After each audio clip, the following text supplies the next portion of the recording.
Et si tout ce que l'industrie du bien-être moderne vous vend en ce moment, les compléments alimentaires, les poudres, les cures de jus froid à 14 $, se trouvait déjà dans un livre écrit il y a des milliers d'années, voici un sujet dont presque personne ne parle. Les aliments décrits dans les écritures bibliques ne sont pas que des symboles religieux, ce sont des armes nutritionnelles.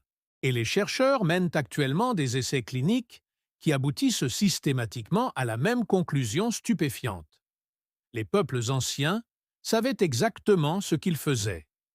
Aujourd'hui, nous allons passer en revue 10 aliments qui apparaissent directement dans les textes bibliques et vous montrer, preuve scientifique à l'appui, pourquoi chacun d'eux est un véritable concentré de bienfaits pour la santé, un aliment que la plupart des gens du monde moderne ont complètement oublié.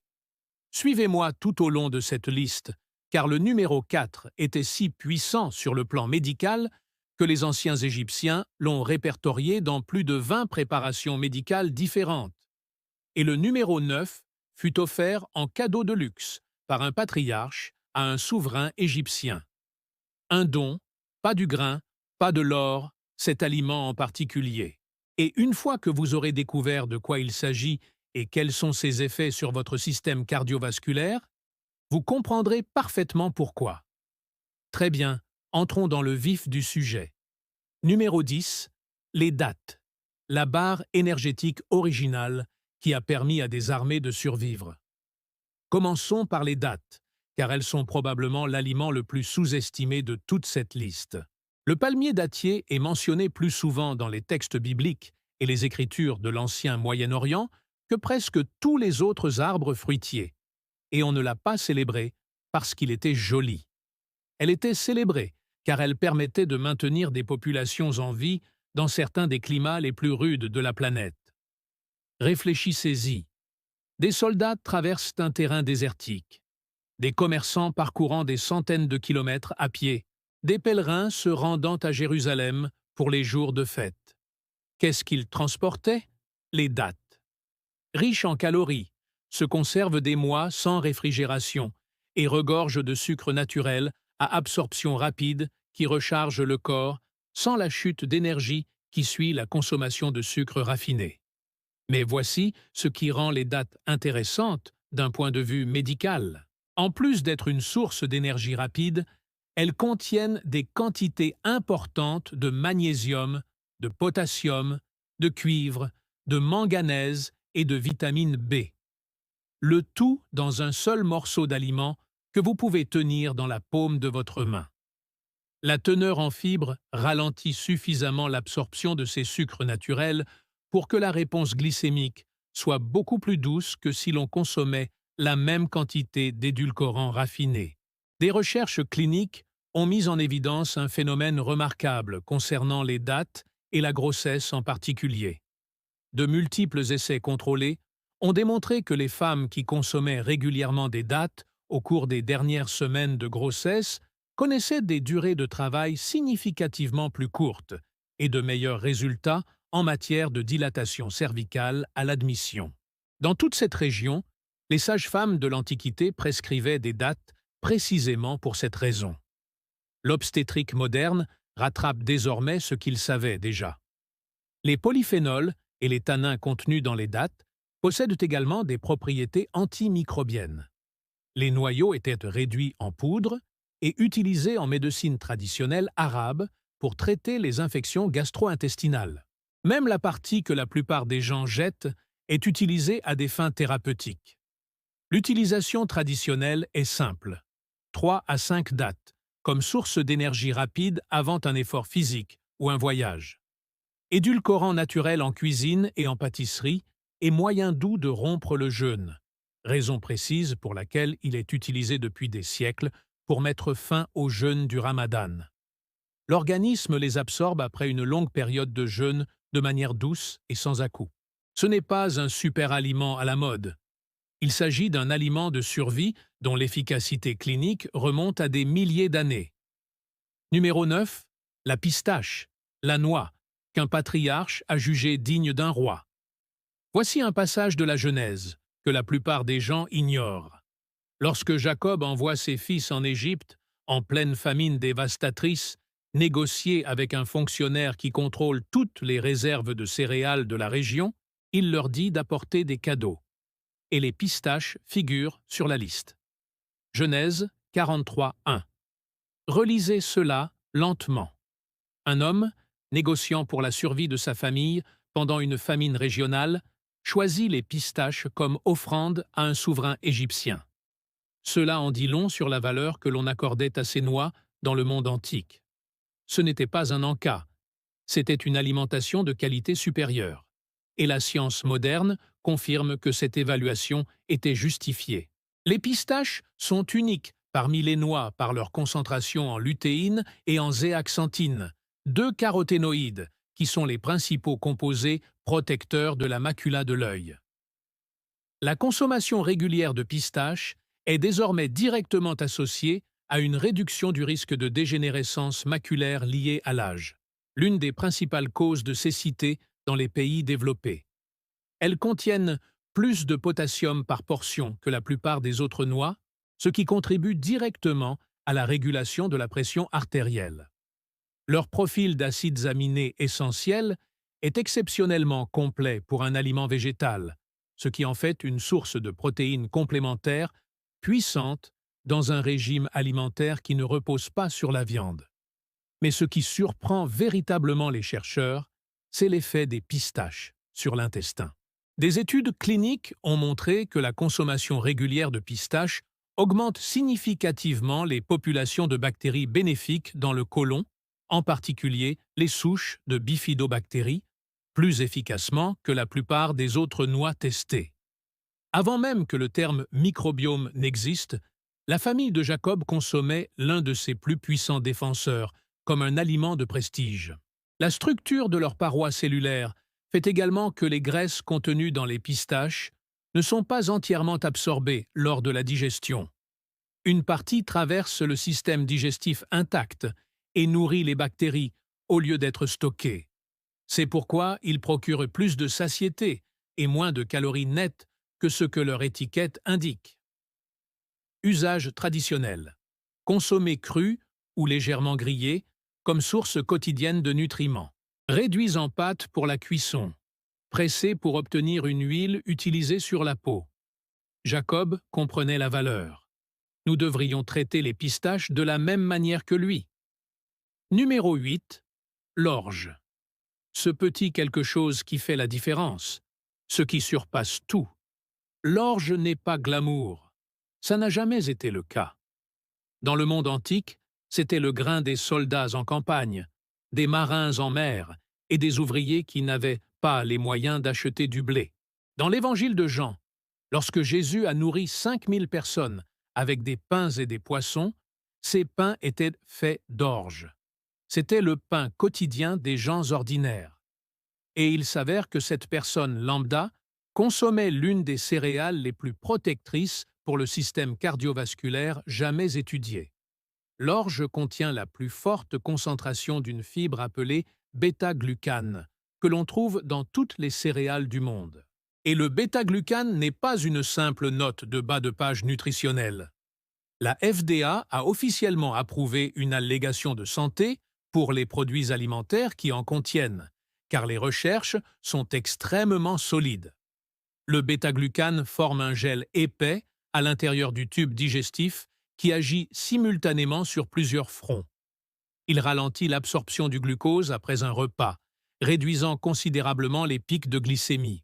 Il se lie au cholestérol LDL et l'élimine de l'organisme avant qu'il ne puisse être réabsorbé. Elle nourrit les bactéries intestinales bénéfiques et stimule activement l'activité des cellules immunitaires. Les comparaisons cliniques entre l'orge et l'avoine, déjà considérée comme l'une des céréales de référence pour la santé cardiaque, montrent systématiquement que l'orge surpasse l'avoine. En termes de réponse glycémique postprandiale, l'orge a un index glycémique inférieur à celui du blé ou du riz blanc.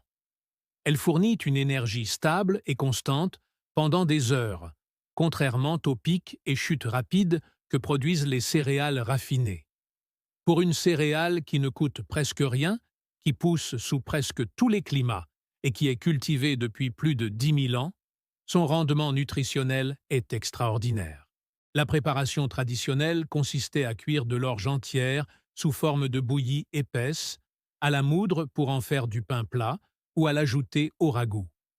L'orge torréfiée conserve davantage de fibres et de nutriments que l'orge perlée. Même la version perlée reste l'une des meilleures sources de glucides disponibles. Les gens qui consommaient cette céréale comme aliment de base quotidien ne se contentaient pas de la deuxième meilleure solution. Ils consommaient un aliment auquel la science nutritionnelle moderne revient sans cesse avec une admiration croissante. Numéro 7.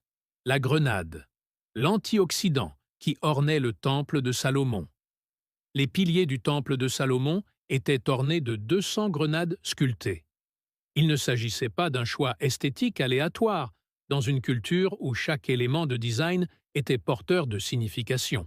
La grenade était un symbole d'abondance, de beauté et de vie dans toute la loi mosaïque et la culture israélite antique.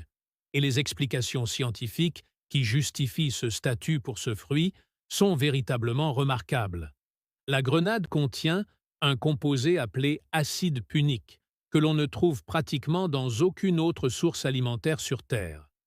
Lorsque l'intestin traite l'acide punique, il le décompose en composés appelés urolytines. Et c'est sur ces points que la recherche moderne concentre une attention intense. Les urolytines ont démontré des effets anti-inflammatoires et des propriétés protectrices des mitochondries. Des études en laboratoire ont démontré la capacité des urolytines à cibler sélectivement certaines lignées de cellules cancéreuses, de manière que les chercheurs qualifient de significatives. Des essais cliniques utilisant du jus de grenade ont montré des réductions mesurables de la pression artérielle, une diminution de l'oxydation du cholestérol LDL, une amélioration de la flexibilité artérielle et une réduction des niveaux de protéines C réactives, l'un des principaux marqueurs sanguins de l'inflammation systémique. La concentration en polyphénol des grenades surpasse celle du vin rouge, du thé vert et des myrtilles. Trois aliments pratiquement synonymes de recherche sur les antioxydants. Les graines et le jus constituent la principale source de nutriments. Mais l'écorce, que presque tout le monde dans le monde moderne jette sans y penser, est encore plus concentrée en nutriments que la chair comestible. Les guérisseurs traditionnels du Moyen-Orient préparaient une infusion à base d'écorce de grenade pour traiter les infections intestinales, la diarrhée et les affections inflammatoires de l'intestin. Cette même écorce est actuellement étudiée pour sa teneur en tanins aux propriétés antimicrobiennes. Usage traditionnel. Consommer les graines fraîches directement du fruit. Consommer des jus fraîchement pressés pour un apport concentré en polyphénol. Séchez l'écorce et laissez-la infuser comme une tisane médicinale pour la santé intestinale. Le fruit entier apporte ce que les compléments alimentaires et les extraits tentent de reproduire. Utilisez le fruit entier. Numéro 6. L'ail, l'aliment sur lequel les Israélites ont pleuré. Il s'agit peut-être de la référence à la nourriture la plus chargée d'émotions de toute l'Écriture. Lorsque les Israélites errent dans le désert, ne survivant que grâce à la manne, ils atteignent un point de rupture. Ils pleurent. Et qu'est-ce qui leur manque, selon eux? Nombre 11.5.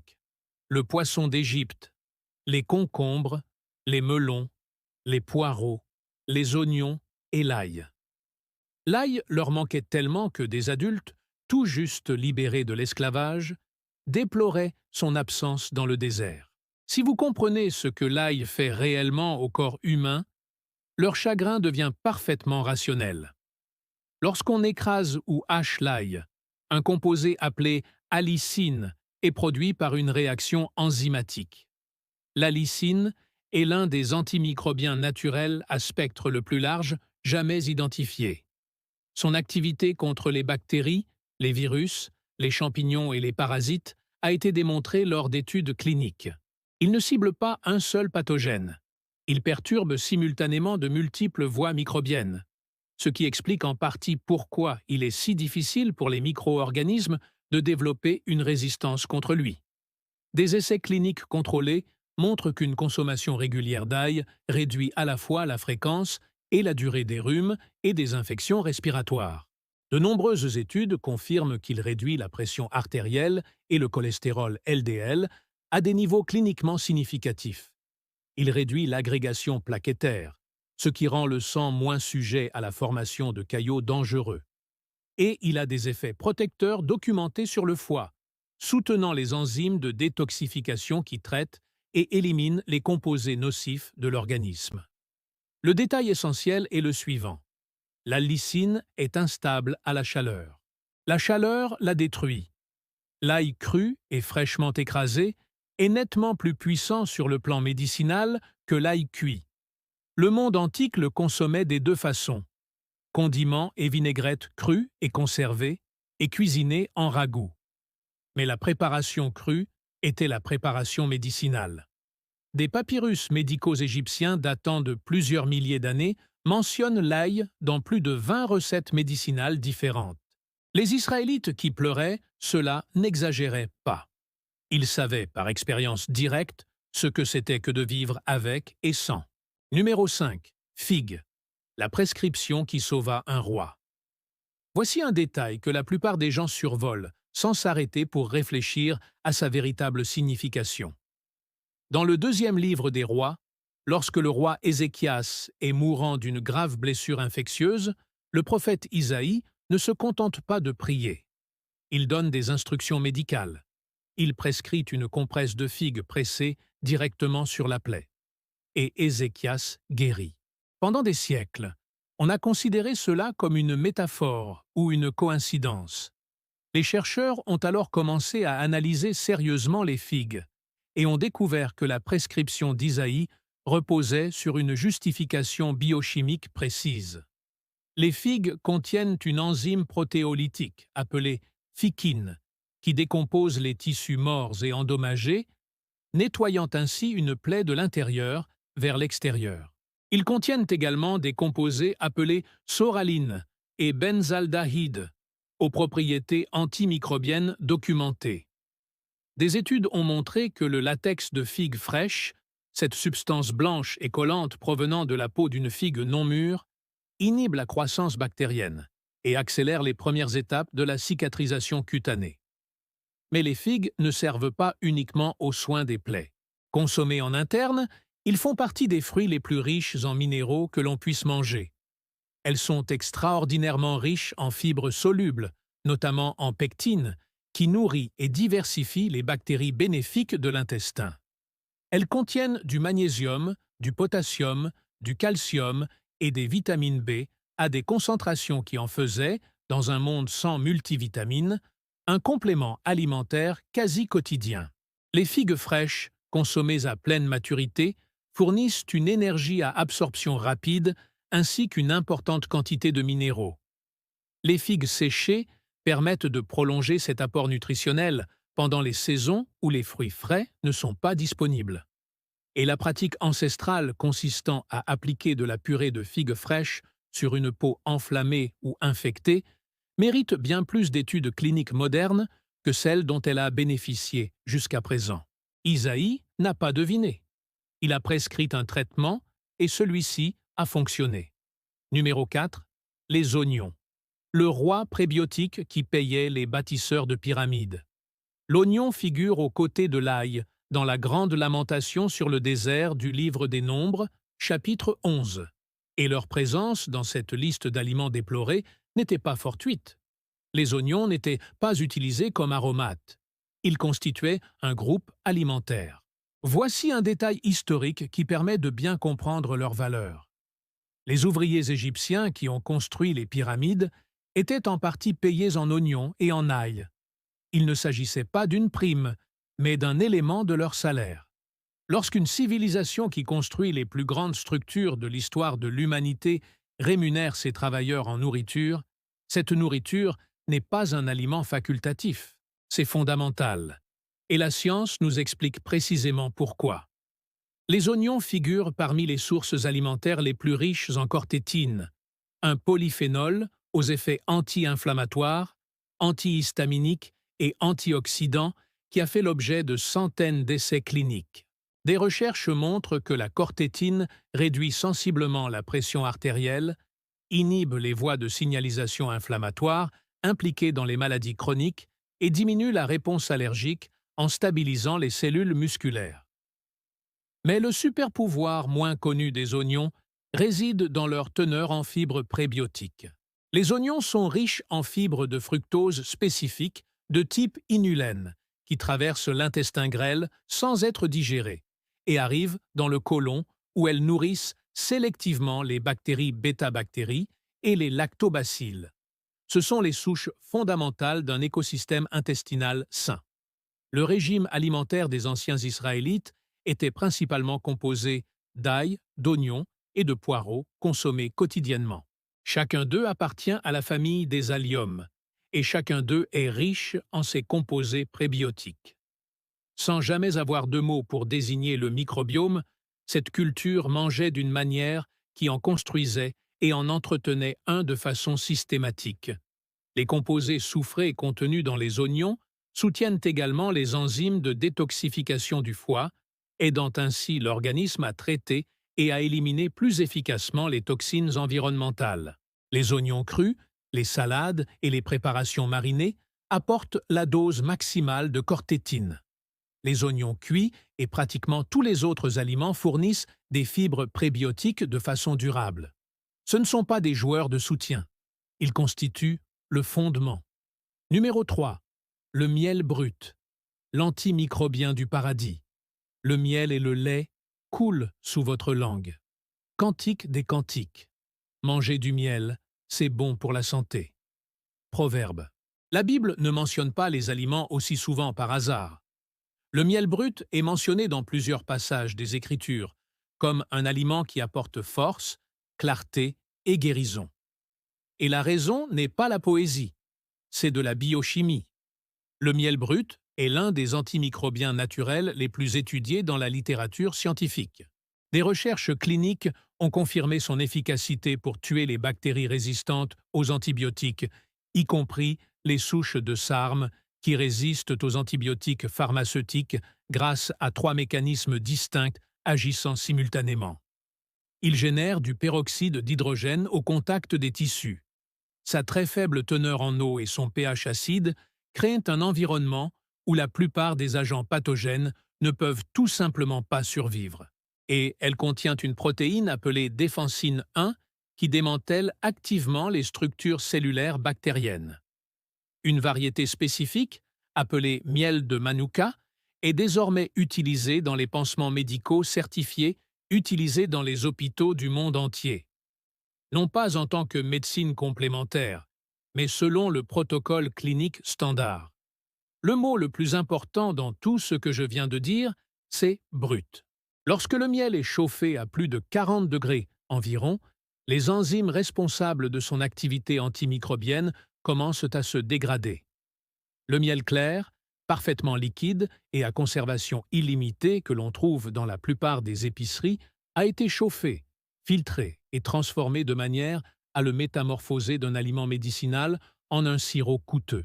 Le miel qui nourrissait les voyageurs du désert, oignait les rois et pansait les blessures sur les champs de bataille était récolté directement dans les ruches, non filtré, non chauffé et donc fonctionnellement vivant, contrairement aux produits commerciaux.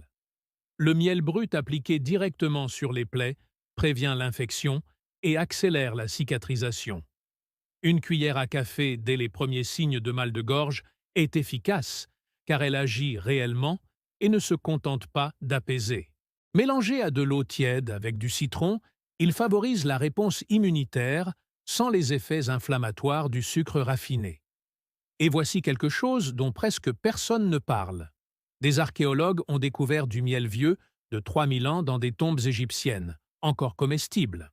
Il n'existe aucun autre aliment sur Terre présentant une telle stabilité. Ceux qui l'ont entreposé de cette façon savaient quelque chose sur ce qu'ils possédaient. Numéro 2. Les amandes. Architecture sacrée construite autour d'une noix.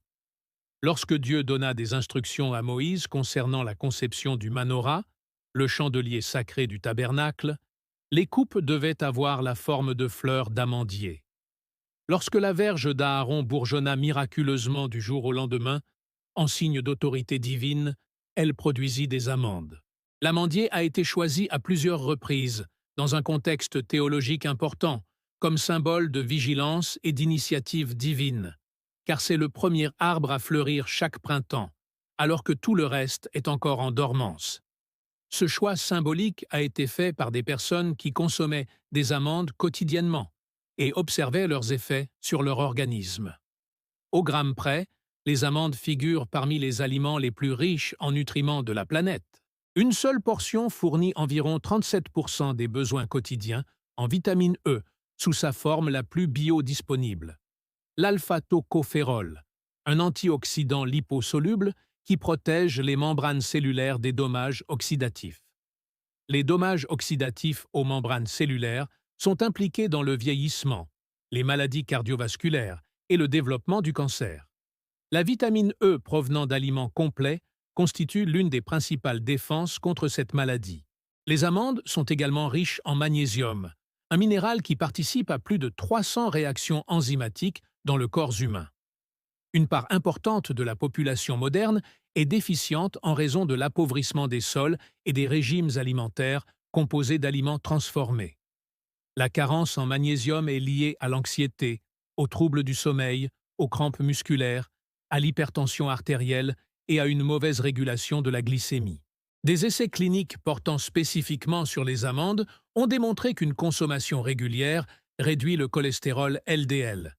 Elle diminue les pics de glycémie après les repas, améliore la diversité du microbiome intestinal et favorise un poids corporel sain en stimulant la satiété. La matière grasse contenue dans les amandes est également partiellement non absorbable en raison de la structure de leurs parois cellulaires, ce qui signifie qu'une partie nourrit les bactéries intestinales au lieu d'être stockée. L'usage traditionnel était simple et quotidien. Amandes crues ou légèrement grillées, consommées régulièrement. Pâte d'amande utilisée en cuisine et comme tartinade. Huile d'amande pressée appliquée sur la peau pour ses propriétés cicatrisantes et hydratantes. Le monde antique n'avait pas besoin d'essais cliniques pour comprendre que cet aliment rendait les gens plus heureux. Ils l'ont intégré à l'iconographie sacrée car c'était extrêmement important. Numéro 1. L'huile d'olive. La médecine la plus complète du monde antique. Il y a une raison pour laquelle nous commençons par le haut de cette liste. Et ce n'est pas un hasard si l'huile d'olive est mentionnée plus de 140 fois dans les Écritures bibliques. Les rois en furent oints. On a pansé les plaies avec ce produit. Les lampes étaient alimentées par cette source d'énergie. Dans l'Évangile de Luc, chapitre 10, le bon samaritain verse de l'huile et du vin sur les plaies d'un étranger en guise de soin médical. Il ne s'agissait pas de symbolisme. Il s'agissait là de l'application d'une véritable médecine par quelqu'un qui savait ce qu'il faisait. L'huile d'olive extra vierge est l'un des aliments les plus rigoureusement étudiés de l'histoire des sciences nutritionnelles. Le régime méditerranéen, dont l'huile d'olive est la pierre angulaire, a été étudié dans des centaines d'essais cliniques contrôlés. Il a systématiquement été associé à une réduction spectaculaire des taux de maladies cardiovasculaires, de cancer, d'inflammation systémique, de déclin cognitif, de diabète de type 2 et de mortalité toutes causes confondues. Le principal composé responsable de ces effets est l'oléocanthal, un polyphénol. Il agit essentiellement par la même voie biochimique que l'ibuprofène pour réduire l'inflammation. L'inflammation chronique de bas grade est le facteur sous-jacent de la plupart des maladies modernes. Un aliment quotidien qui réduit ce phénomène au niveau cellulaire sans effet secondaire, ce n'est pas rien. L'huile d'olive contient également de la vitamine E, de la vitamine K et un ensemble de polyphénols antioxydants qui protègent les cellules des dommages oxydatifs. Le profil des graisses monoinsaturées est un profil que le corps humain reconnaît et métabolise efficacement. Elle ne déclenche pas la réaction inflammatoire que produisent les huiles de graines industrielles. Mais voici la distinction qui change tout dans votre façon de faire vos achats. La plupart des produits vendus aujourd'hui comme huile d'olive dans les épiceries ne correspondent pas à l'huile utilisée dans le monde antique.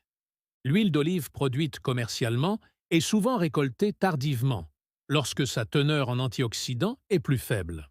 Elle est mélangée à des huiles raffinées moins chères et traitées à la chaleur, ce qui dégrade les polyphénols qui lui confèrent ses propriétés médicinales. Ce qu'il vous faut, c'est une huile d'olive extra vierge de première récolte, pressée à froid, provenant d'une source capable de vérifier sa chaîne de production. L'huile d'olive ancienne était une substance vivante, riche en antioxydants, que le corps pouvait immédiatement reconnaître et utiliser. Les meilleures versions modernes le sont aussi, mais il faut les trouver. Une cuillère à soupe par jour, utilisée généreusement en cuisine à température modérée. Appliquée localement pour la cicatrisation et l'hydratation de la peau. Les peuples de l'Antiquité ne prenaient pas de compléments alimentaires. Ils ont tout passé au crible et, étude après étude, ils ont tous confirmé qu'ils avaient raison. 20 siècles d'observations cumulées, 10 aliments, et la même conclusion quel que soit l'angle d'approche. Le monde antique n'était pas primitif, il était attentif. Voici ce qui me frappe le plus dans cette liste.